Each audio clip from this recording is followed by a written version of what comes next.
Hey there. So in this video, I'm going to just give you a quick tip of how to cut the perfect window. So at Club this month, we're going to make this card. Now I cased this from Karen Titus. She's the lady on the porch with her husband, and I love her cards. And this one called the Floating Dragonfly, I thought was just beautiful, and my club members will just love it. We're using the dragonfly and the punch coordination. So like I said, this card was perfect. But that means I need to cut out a bunch of these frames like this. And I don't know about you, but trying to get your frames perfect on all four sides is not the easiest thing.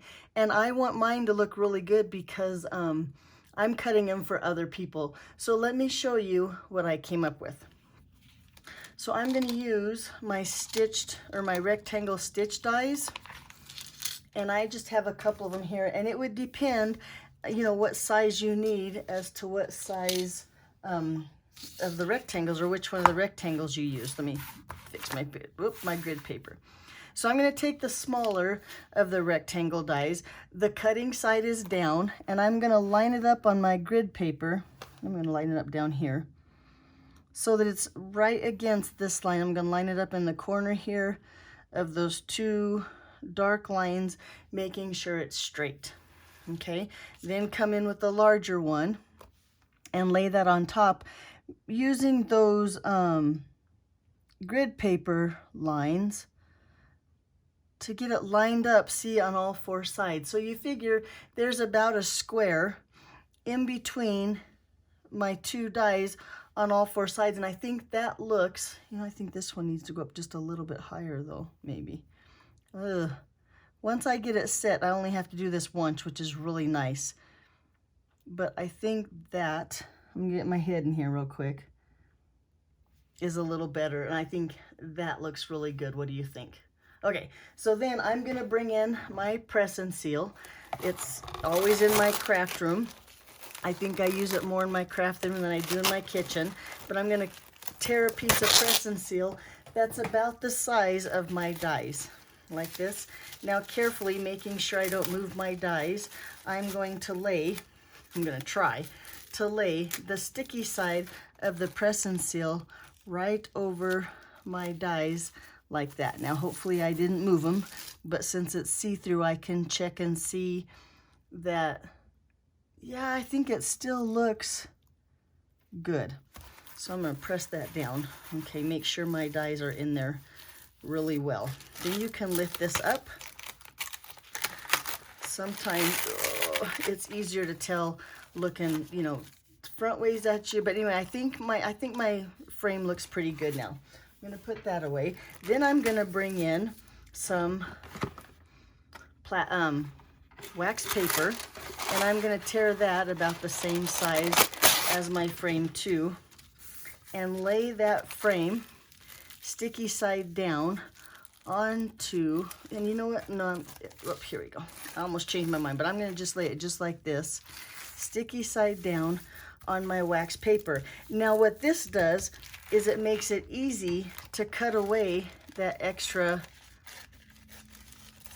press and seal, because if you try to just cut press and seal, it's sticky, it's messy, it doesn't cut well, it just took forever. And this way you can make a quick, easy.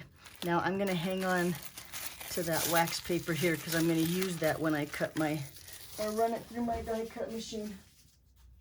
Okay, and then the piece of wax paper here, I'm going to take that off, and I'm going to use that too.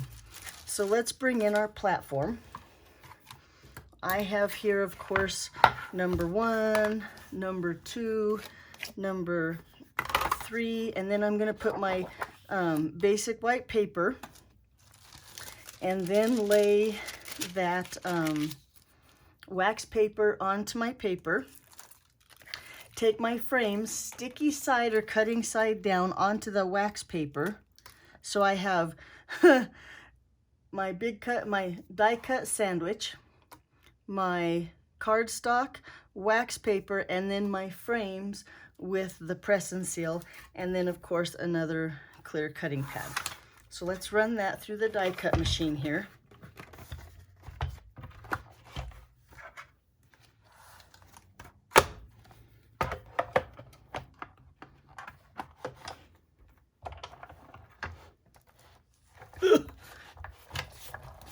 There we go.